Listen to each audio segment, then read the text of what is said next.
n'aiment pas venir aux enseignements parce qu'ils laissent tout au pasteur faire. Et les pasteurs doivent faire pour eux. C'est difficile de voir assez de monde dans les enseignements, mais la plupart du temps, les gens qui choisissent d'être enseignés, c'est ceux qui avancent.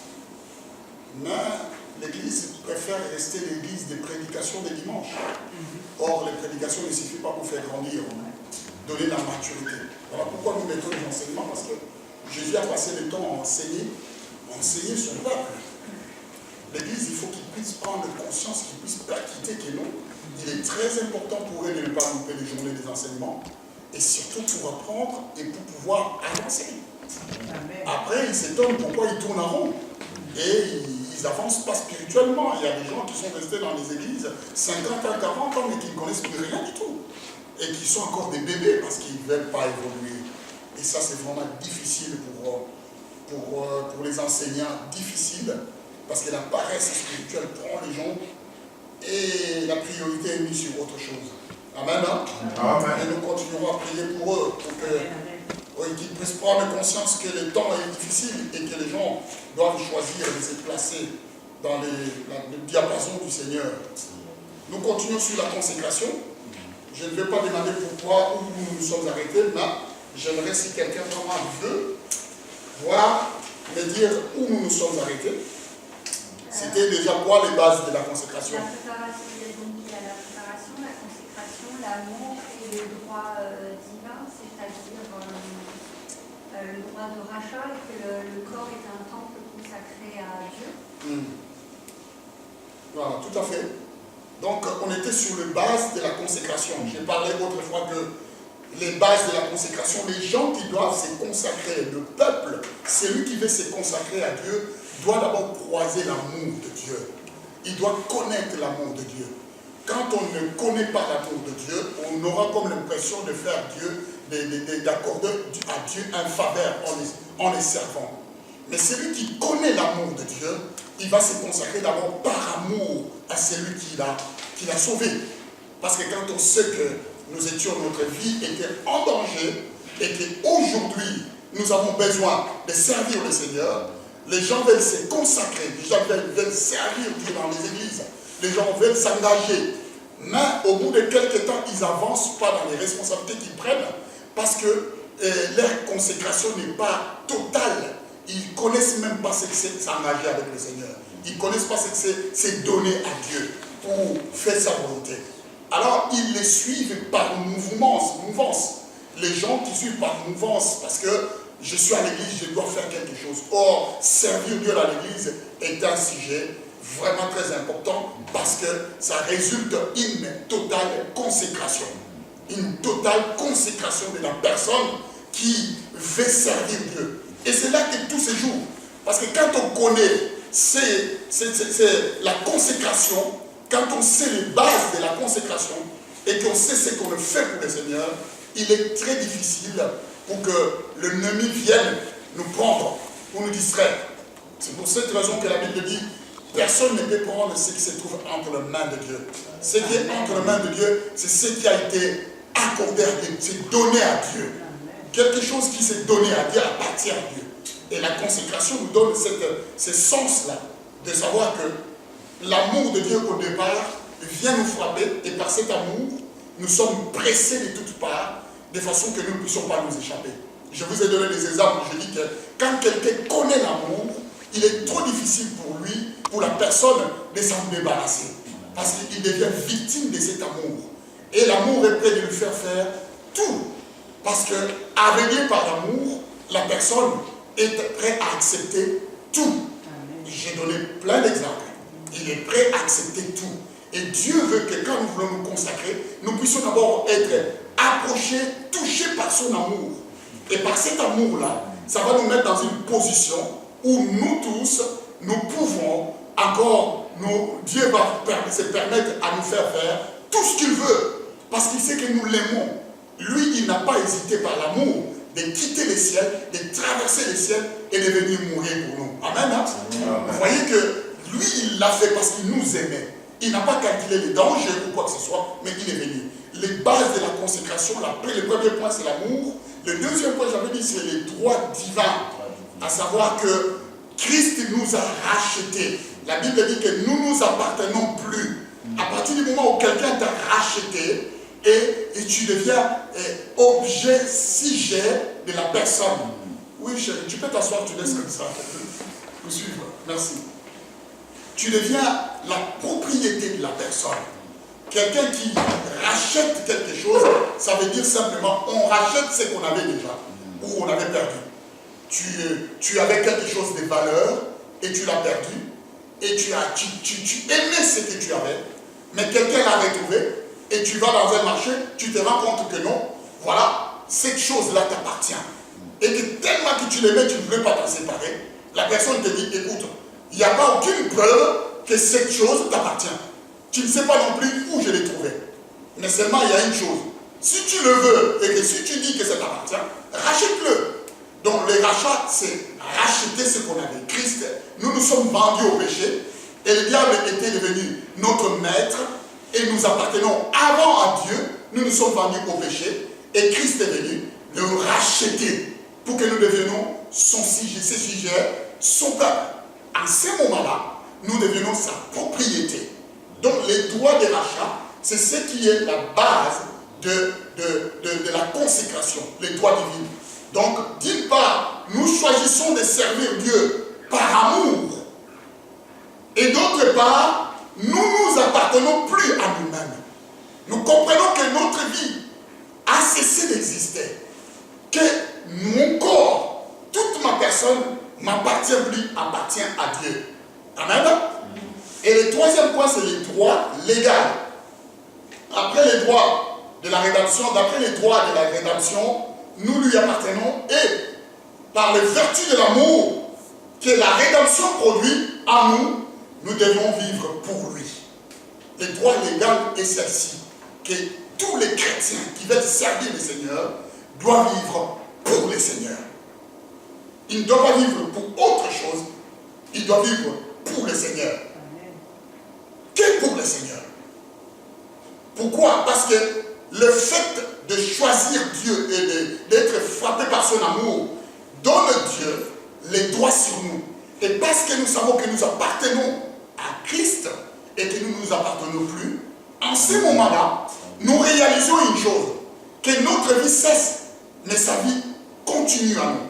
Et parce que sa vie continue à nous, la seule chose que nous devions faire, c'est de vivre pour le Seigneur.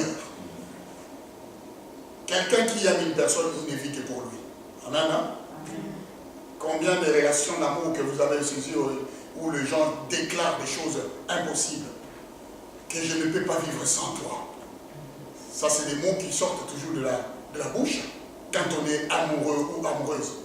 Je ne peux pas vivre sans toi. Une minute sans la personne qu'on aime est un enfer. C'est le calvaire. On a besoin de passer des temps et des temps devant lui. Cet amour-là, il donne les droits aussi légaux de Dieu. Quand une personne qui se consacre aime Dieu, il passe le temps et le temps devant le Seigneur. Amen. Quand on lui dit allons à l'église, il court. La personne court parce qu'il va retrouver son amoureux. Il est dans la présence de Dieu, il se sent mieux. Il a les yeux plongés sur le regard du Seigneur et les yeux de Dieu est plongés sur son regard. Il admire la beauté de son Créateur. Et c'est cela qui va faire que la personne ne bouge plus. Tu vois? Et c'est ce que David disait, que il n'y a rien qui peut me séparer. J'aime quand on me dit, allons dans la maison de l'Éternel. Quand il était dans la maison de Dieu, dans la présence de Dieu, il cessait d'exister. Il était pris par cet amour-là du Seigneur. Et il était prêt même à danser. Alors que les autres regardaient, mais c'est moi qui danse comme un fou. Mais il s'en foutait complètement. Parce qu'il avait les yeux plongés sur les yeux du Seigneur. Amen, hein? Amen. La consécration est donc basée sur l'amour qui dépasse tout sentiment humain. Si quelqu'un veut servir le Seigneur, l'amour qu'il doit avoir de Dieu doit dépasser tous les sentiments humains. L'amour des hommes peut s'arrêter. Mais l'amour qu'on doit avoir vers Dieu ne doit pas s'arrêter, il doit demeurer. Amen. Hein? Voilà pourquoi le premier commandement dit, tu aimeras ton Dieu de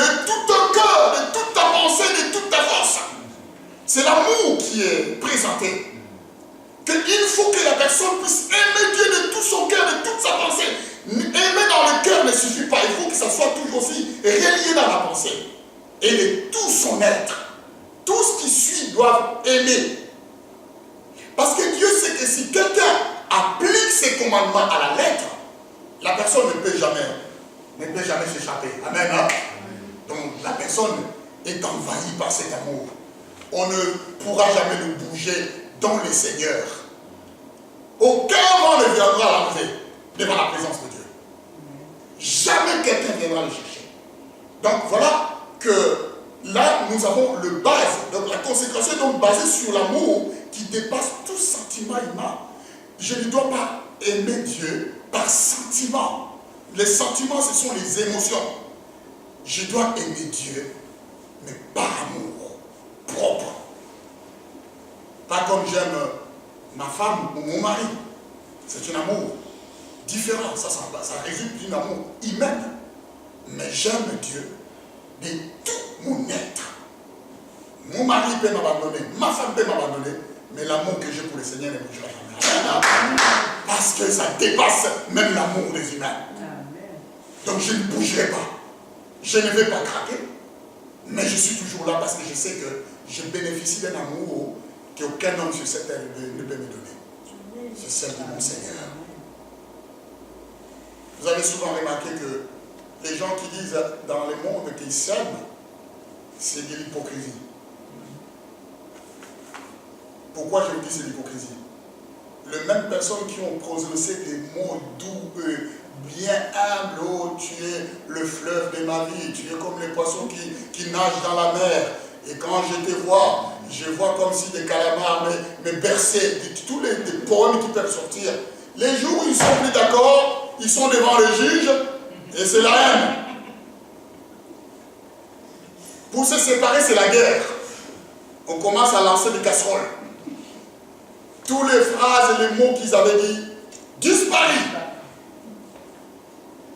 Alléluia. Amen. Et il n'y a plus rien. C'est devenu la guerre. C'est devenu son ennemi. La personne que tu aimais devient ton ennemi. J'ai vu un exemple aujourd'hui, j'ai un frère comme ça qui est à Kinépolis, qui est en instance de divorce avec son épouse. Mais ces frères-là, quand ils viennent devant moi, quand tu parles de son ex, mais tu as comme l'impression qu'il parle du diable. Tu as comme l'impression qu'il parle du diable. Et quand tu es devant moi, je l'exhorte, je dis, mais écoute, tu n'as pas le droit de parler comme ça de cette femme-là que tu as aimée pendant, elle t'a fait 5 enfants. Tu veux dire que non, pendant tout ce temps qu'elle t'a fait 5 enfants, elle était une diablesse.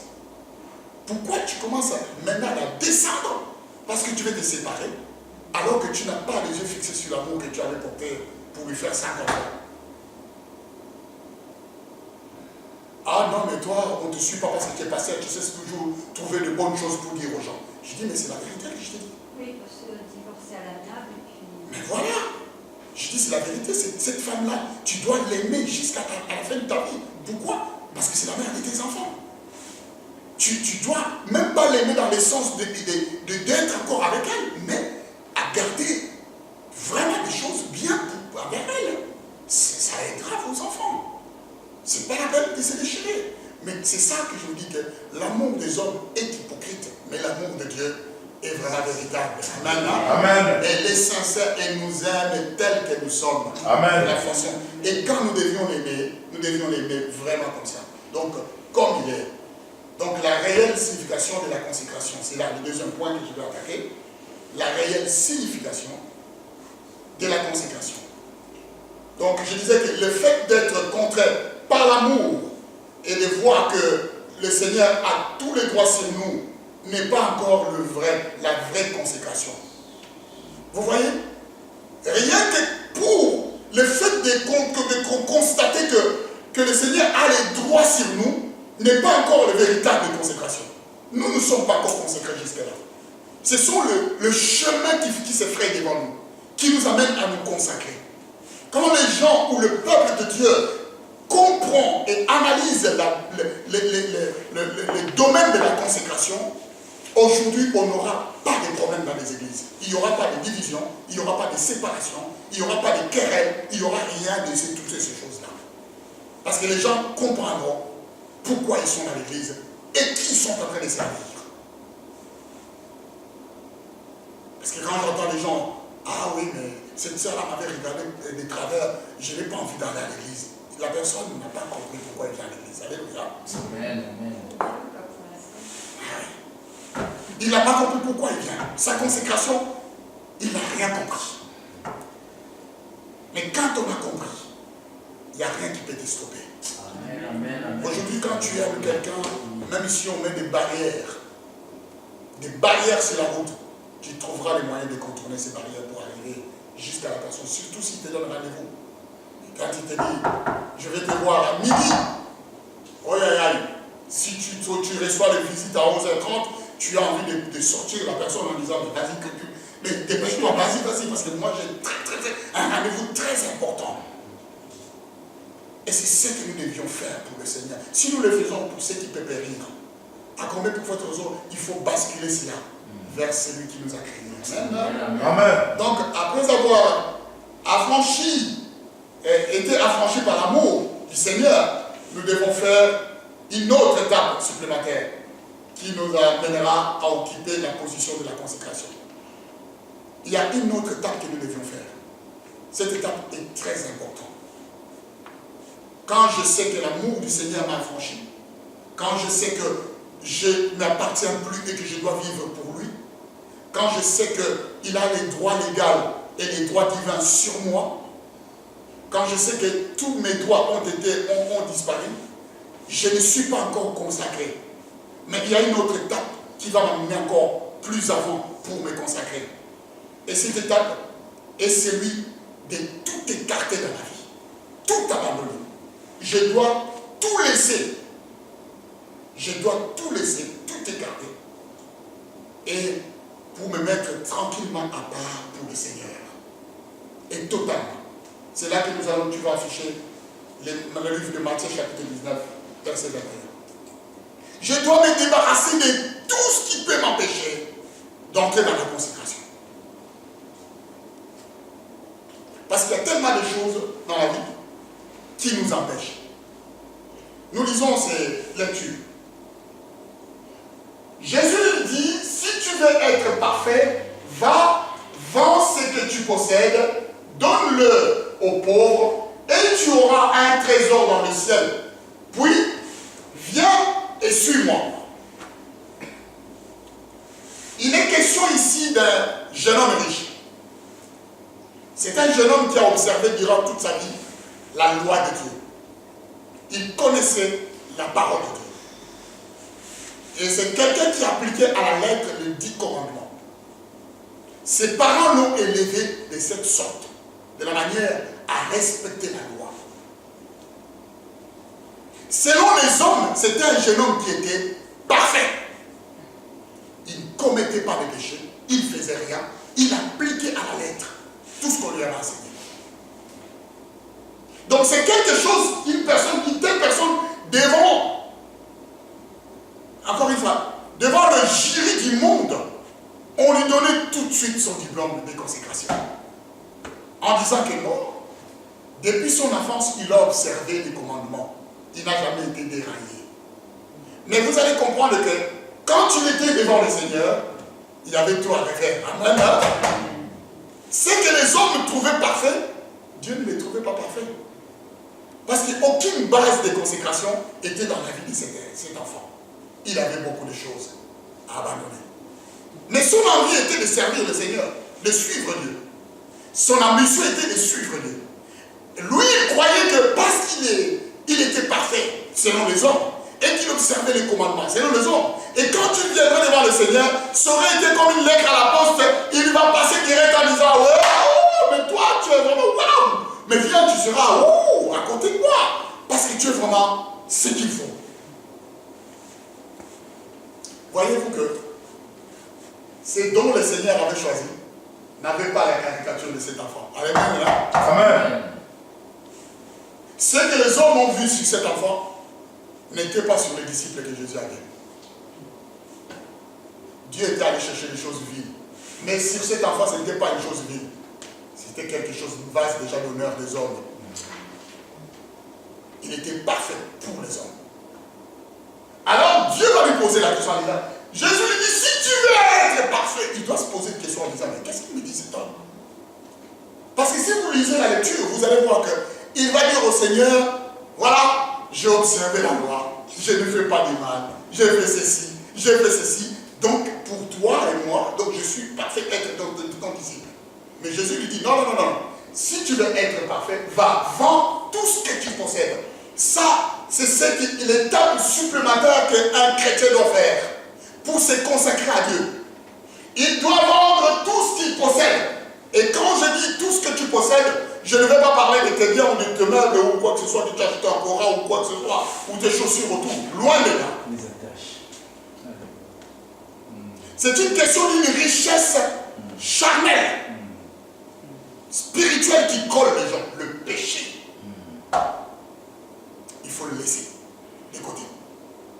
Parce que si tu continues à servir le Seigneur avec des faiblesses, beaucoup de faiblesses, tu n'iras pas loin. Amen. Amen. Le diable va jouer sur cela. Amen. Pour te faire tomber toutes les fois. Le diable n'a jamais tenté quelqu'un sur ce qu'il n'a jamais fait. Il te tentera toujours sur ce que tu avais l'habitude de faire. Parce qu'il sait que c'est une semence qui est à toi. Quand il va l'exciter, ça va te gratter, tu vas te gratter. Voilà pourquoi Jésus a dit, le prince de ce monde vient, mais il n'y a rien de lui en moi. Il n'a jamais vu quelque chose qui lui appartenait en Christ. C'est pour ça qu'il était tranquille. Dans la consécration, il faut totalement tout vendre. Donne-le aux pauvres et tu auras un trésor dans le ciel. C'est une question de trésor. Les trésors de cette terre amènent les gens à appartenir à la terre. Mais les trésors du ciel amènent les gens à appartenir au ciel. Le péché est lié à la terre. Le péché ne sera jamais au ciel. Amen. Amen. C'est lié à la terre. Parce que le problème, c'est la terre. Ce n'est pas le ciel. La Bible dit, le diable est descendu vers vous, animé d'une grande colère. Il est descendu à la terre. Parce que le problème, c'est la terre. Ce n'est pas le ciel. Alors, pour que nous avancions dans notre consécration, nous devions faire un examen de conscience pour savoir qu'est-ce que je dois vendre. Qu'est-ce qu'il faut que je laisse dans ma vie qui peut me retenir encore. Qu'est-ce qui va m'empêcher que je puisse donner à Dieu une raison en disant, aujourd'hui, je ne pars pas à l'église parce qu'il y a tel truc. Parce qu'il y a telle chose. Parce qu'il y a telle chose. Les gens ici sont captifs de choses qui les empêchent, qui prennent la place de Dieu. Ici, Jésus lui a dit, si tu veux être parfait, la chose que lui croyait être. Mais maintenant, il te reste une chose. Va vendre tout ce que tu possèdes, donne-le. Et tu auras un trésor dans le ciel. Mets-toi bien et suis-moi. C'est une question de consécration. Viens et suis-moi. Suivre Christ nécessite beaucoup de sacrifices. Servir Dieu nécessite beaucoup de sacrifices. On ne peut pas servir le Seigneur quand on ne connaît pas vraiment ce que c'est la consécration. Et c'est ce que nous trouvons aujourd'hui dans les églises. Les gens sont mal consacrés et les gens viennent avec une traîne de trésors, beaucoup de marchandises, et vous allez voir que les pasteurs, ils admirent. Mais à la fin de cet évangile, vous allez comprendre que le jeune homme riche, la Bible dit, partit triste. Il n'a plus suivi le Seigneur. Mais il y a une chose que j'ai remarqué. C'est que l'erreur que beaucoup de pasteurs font. Ce jeune homme était parfait, il était riche. S'il avait suivi le Seigneur, il pouvait être un grand soutien pour Jésus. Parce qu'il avait l'argent pour son ministère. Parce qu'il y avait des femmes qui mettaient leurs besoins, leurs biens avec de l'argent. Parce que le ministère, il faut l'argent. Il pouvait financer le mouvement de Jésus, la mission de Jésus. C'était une personne importante. L'avoir dans l'église était important. L'avoir dans les groupes de Christ était important. Mais Christ, comme il disait la vérité, il lui a dit ce qu'il fallait. Mais la Bible dit que les jeunes hommes partis tristes. Mais à aucun moment, j'ai lu dans les évangiles que Jésus est allé le suivre en disant, ah mon frère, bon d'accord, c'est bon, mais j'ai changé d'avis, bon viens comme tu es, et allez suis-moi, et puis c'est pas grave, viens, on verra ça. Mais c'est ça les choses qui se passent dans les églises. Les hommes de Dieu sont toujours en train de bichonner ce qui apporte beaucoup de bons soutiens, même s'ils ont des péchés, ils couvrent les péchés, même s'ils font du mal, de mauvaises choses, ils couvrent les mauvaises choses, les pères qui puissent partir après, sinon il n'y aura personne. Oui. Tu nous expliquais la différence entre ne pas couvrir le péché, alors quand tu disais la dernière fois couvrir la nudité de Jésus. Oui, ne pas couvrir le péché, ça veut dire que le péché, quand il est condamnable. Aider la personne à s'en sortir, ici. La nudité, maintenant, c'est une faiblesse. Ça veut dire que si tu me vois avec une faiblesse, donc au lieu d'aller crier dehors en disant « Ouais, t'as vu ce qu'il est en train de faire, lui ?» Non. Prie pour moi et viens me voir. Hein? Prie ensemble pour que Dieu puisse m'aider à m'en sortir de cette faiblesse. D'accord? C'est-à-dire que là, tu vas prier en disant « Seigneur, viens en aide à mon frère pour que cette faiblesse puisse partir. » Aujourd'hui, si moi, je vais servir le Seigneur et que j'ai encore des choses qui me retiennent, ça se verra un jour. Aujourd'hui, je peux camoufler les choses, mais demain, ça va se voir. Mais quand ça se voit, tout le monde le verra. Parce que maintenant, quand tout le monde le voit, c'est une nudité. C'est comme si je suis exposé. En ce moment, maintenant que la chose s'est vue, c'est le moment le plus que la personne a besoin d'aide. Au lieu de les massacrer derrière, au lieu de les critiquer, parce que vous allez les tuer. Mais à ce moment-là, il a besoin d'aide pour qu'il puisse se surmonter cela. Pourtant, tu as dit des fois qu'il fallait rester caché parce que le Seigneur voulait qu'on soit caché afin d'être préservé, donc caché dans le monde. Oui, Dieu nous cache. Oui, Dieu, par rapport, ça ne parle pas de la consécration, mais Dieu nous cache sous sa main. C'est-à-dire qu'on peut être caché sous une forme jusqu'à ce que Dieu vienne nous chercher. Parce qu'il ne veut pas que quelque chose vienne nous détruire. Il peut nous cacher sous beaucoup de formes. D'accord? Il n'y a que lui seul qui peut voir. Il y avait une gloire de Dieu qui était cachée dans une personne. Les disciples lui ont vu. Alors ils ont posé à Jésus la question en disant, qui dans la famille de cet homme a péché? Parce qu'il est né aveugle. Assez souvent, le fait de naître aveugle était sujet d'une malédiction. C'est-à-dire que quelqu'un avait péché dans la famille. Alors les disciples ont posé la question à Jésus en disant, qui a péché dans sa famille pour qu'il soit né aveugle? Mais Jésus a dit non, ce n'est pas ni son père, ni sa mère, ni son cousin, ni son oncle qui avait péché. Amen. Mais c'était pour la gloire de Dieu. Donc cet homme est resté aveugle pour qu'un jour la gloire de Dieu puisse éclater et que les gens qui vont voir puissent voir la puissance de Dieu et qu'ils puissent voir. Tu vois? Mais durant tout ce temps, il est caché sous l'aveuglement. Si Dieu l'avait laissé voir, la gloire n'allait pas éclater pour les autres. En fait, c'est quoi la gloire de Dieu pour cet homme? C'était un témoignage. Parce que quand Dieu va faire un miracle et que cet homme va voir, beaucoup de gens vont se convertir. Amen. Cela signifie qu'un pécheur ou une pécheresse qui croit au Christ, mais qui est encore pécheur ou pécheresse, et qui est caché dans le monde parce qu'elle a encore son péché, même si la main de Dieu est sur lui, en fait, la personne est encore dans le monde parce que Dieu le cache en attendant que sa gloire, la gloire de Dieu rejaillit, parce que la personne sera un témoignage. Mais tout à fait. Non, je vais vous dire, je vais te donner encore un autre exemple pour comprendre que aujourd'hui, si je parle de tout vendre, c'est parce que la personne, aujourd'hui, vous êtes ceux qui allez suivre le Seigneur. Vous avez compris maintenant l'amour de Dieu, vous avez compris la grâce du Seigneur qui est sur vous. Maintenant, Dieu vous a récupéré dans le monde. Et maintenant, il vous montre la voie comment suivre. Maintenant, quand je sais que je suis affranchi, que j'ai cru au Seigneur et j'ai été frappé par l'amour, c'est pour cette raison, maintenant, il faut que je me mette à part. Or, si vous voulez servir le Seigneur et vous mettre à part, on ne fait même pas, on ne sait même pas n'importe comment. La consécration, il faut comprendre comment le mettre. Sinon, on se mettra dans une position où, quand je vais servir le Seigneur, j'ai comme l'impression de lui faire un faveur et que c'était juste pour faire plaisir. Dieu, on ne le sert pas pour lui faire plaisir. Dieu, on le sert parce qu'on l'aime, à cause de ce qu'il a fait. Maintenant, il y a une femme encore à qui Dieu avait caché la gloire. Amen. Cette femme était celle qui avait reçu les 2 espions de Jéricho.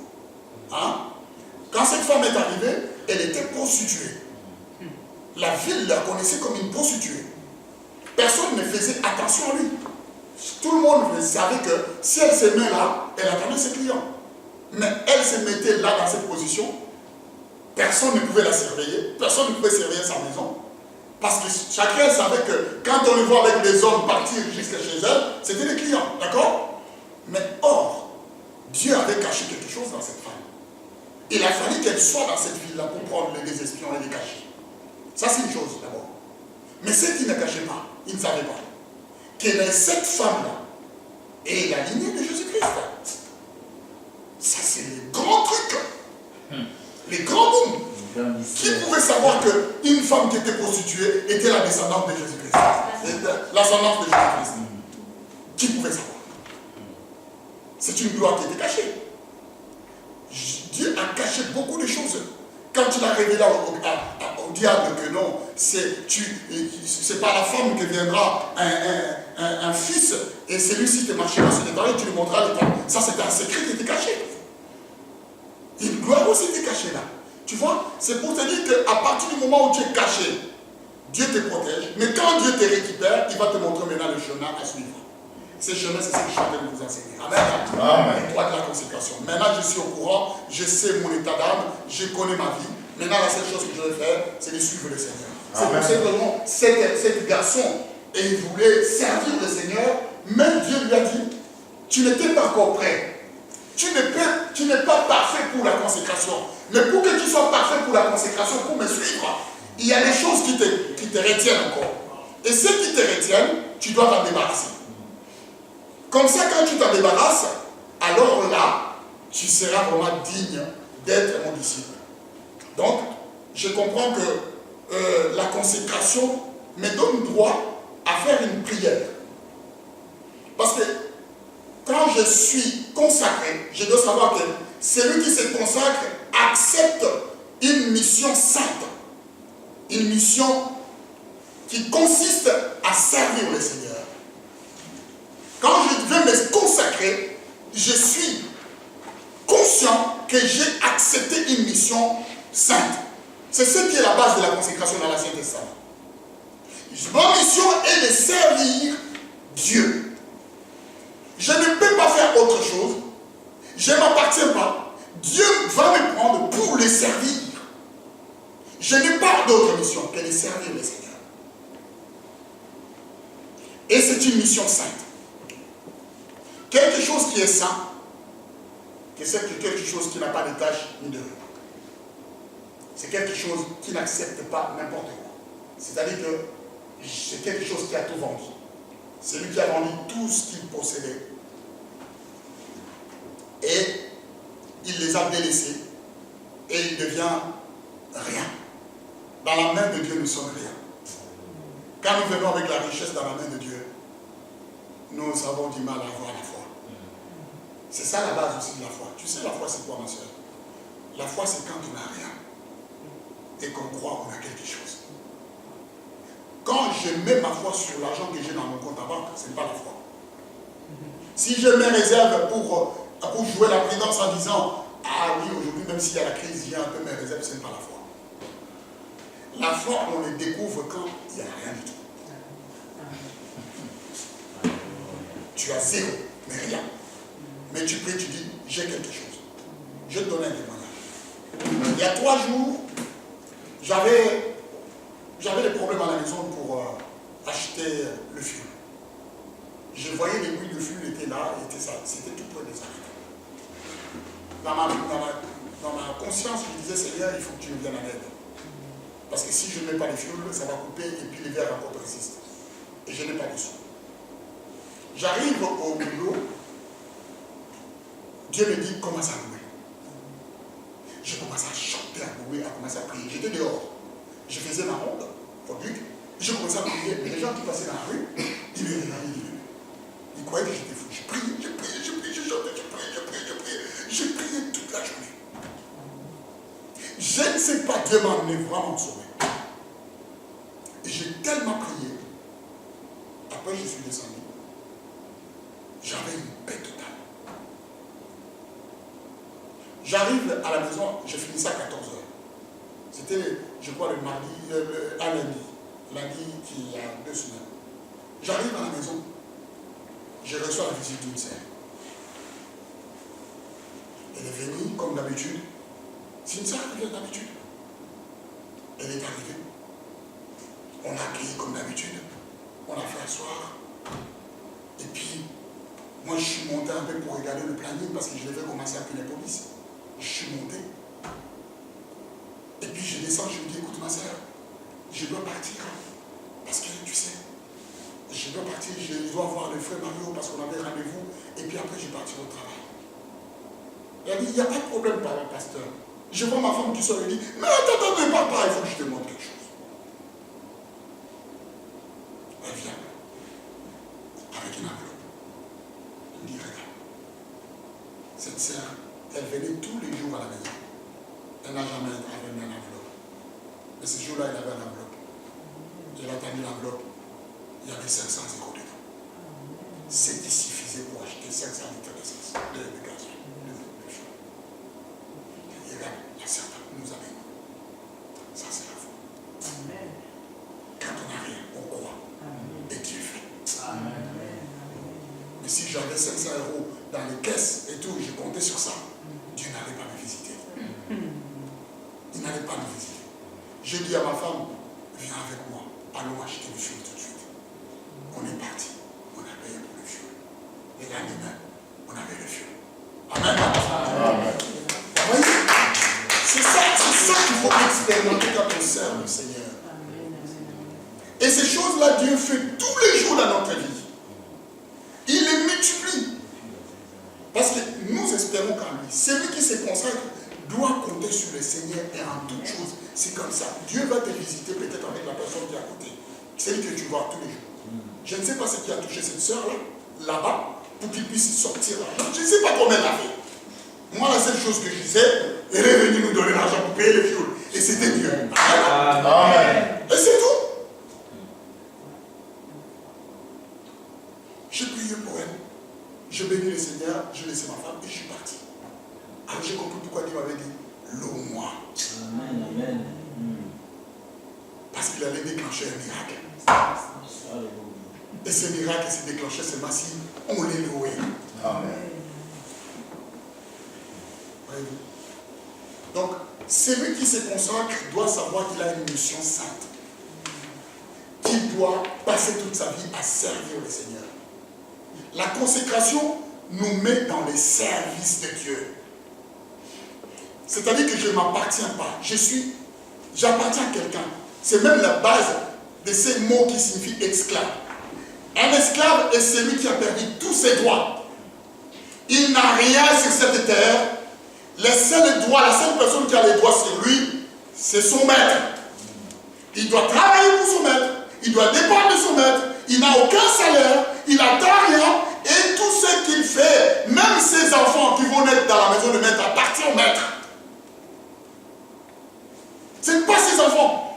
Et le maître a les droits sur ses enfants même. C'est cela la mission que Dieu veut quand nous venons à lui.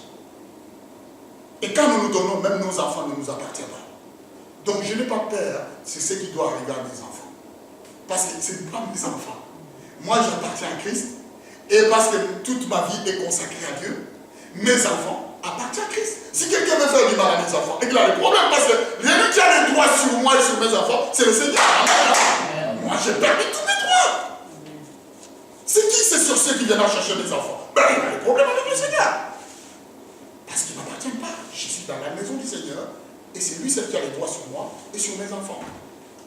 Voilà ce que je peux dire. Alors là, quand j'ai compris que j'ai une mission sainte, et que je dois servir le Seigneur, ma seule prière est celle-ci. Oh Seigneur, puisque j'ai été aimé par toi, que puis-je faire d'autre que de me séparer de tout afin de pouvoir te servir?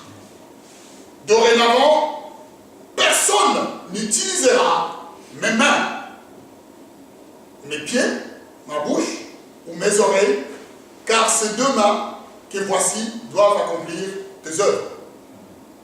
Mes deux pieds marcheront sur ton sentier, ma bouche chantera tes louanges, mes oreilles écouteront ta voix. C'est cela, la consécration. Ça, c'est une prière que je fais seulement. D'accord? C'est-à-dire que quand on a compris, on va consacrer tout. On va dire au Seigneur, personne ne va plus utiliser mon corps comme il veut. Parce qu'il ne m'appartient pas. Mes mains vont servir. Pourquoi j'ai cité tous ces parties du corps?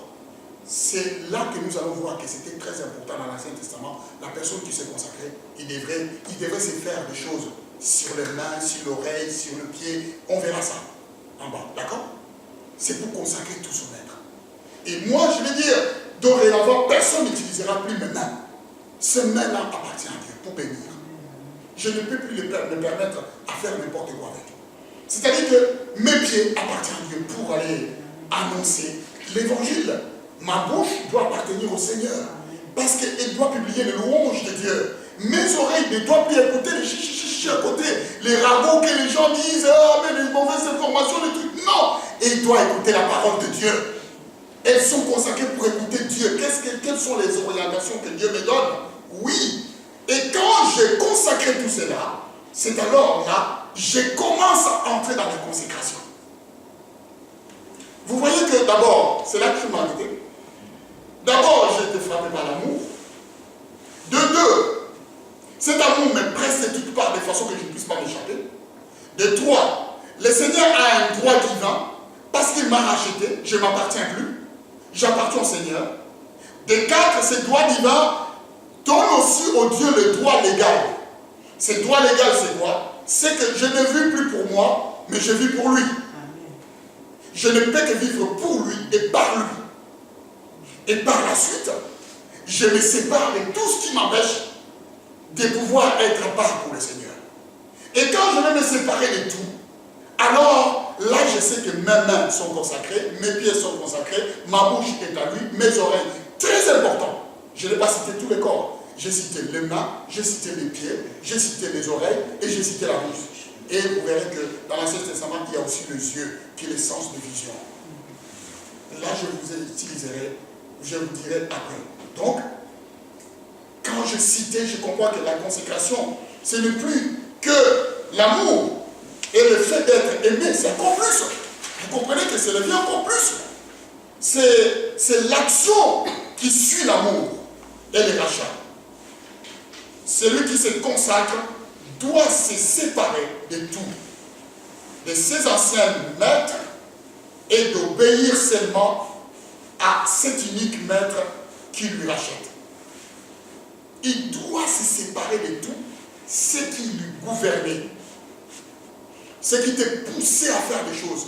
Tu dois te consacrer à Dieu seul, c'est lui qui est maintenant ton maître. Il y a tellement de choses qui nous poussent dans la vie, des systèmes qui nous poussent à faire des choses que Dieu nous interdise. Mais si nous choisissons de nous placer sur le Seigneur, nous ne dépendrons que de lui. Et il nous prendra en charge. Amen. David a dit, j'ai grandi, j'ai vieilli, je n'ai jamais vu un juste être abandonné. Ou sa descendance mendier des pains. Impossible. Quand on est consacré à Dieu, Dieu nous prend en charge. Voyez-vous que aujourd'hui, je vais m'arrêter là. Après, le mardi prochain, on verra ceux qui se sont consacrés. Comment? Et là, nous verrons de quelle façon. C'est très important de l'aimer. Et ces choses, c'est toute l'Église qui doit l'attendre. Puis aujourd'hui, nous puissions avoir des chrétiens asservis. Des gens qui ont l'amour et qui ont soif de servir le Seigneur. Et des gens qui doivent savoir pourquoi ils viennent à l'Église. Quand le sujet de la consécration est bien prêché dans l'Église et parmi l'Assemblée et compris par le peuple, nous aurons des églises qui vont cartonner. Parce que ce sera un sacerdoce royal, un peuple acquis, une nation sainte. C'est ce que Dieu attend. Et toute l'Église se donnera. Parce que chacun va se passer et va se battre pour l'amour de celui qu'ils aiment. le même sentiment d'amour va animer tout le monde. Et le même sentiment sera simplement pour celui qu'on aime. On ne verra pas les différences. Mais on va tout faire, chacun fera tout pour plaire à celui qu'on aime. Sans regarder à l'autre. Mais pour plaire. Parce que le même sentiment va nous animer. Amen. Amen. Voilà pourquoi je ne peux pas parler seulement des chrétiens au service du Seigneur. Mais je dois vous parler aussi de ce qui est important, qui est la consécration. Si vous le savez, vous irez loin. Et nous irons loin. Amen. Moi, j'ai compris cette base. C'est voilà pourquoi je vous enseigne. Mais quand on le sait, on n'a plus de secret. C'est pour ça que la dernière fois, tu disais que tous les métiers n'étaient pas réservés à celui qui veut se consacrer au Seigneur. Exactement. Dieu fait des choix dans tout. En bas, on verra. Comment Dieu choisit. Ce n'est pas nous qui mettons au service de Dieu, c'est Dieu qui nous choisit. C'est Dieu qui choisit. Moi, je dis en bas, je ne vais pas attendre, parce que si je commence maintenant, je ne vais pas vous lâcher. C'est Dieu qui choisit. Et Dieu choisit comment? Il sait. Si Dieu te choisit, c'est une grâce. Je te dis là-bas. Comme ça te donne le courage de faire mardi. Amen. Amen. Sinon, quand tu ne seras pas là, c'est les autres qui vont continuer. Amen. Amen. Amen. Amen. Voilà. On peut acclamer le Seigneur.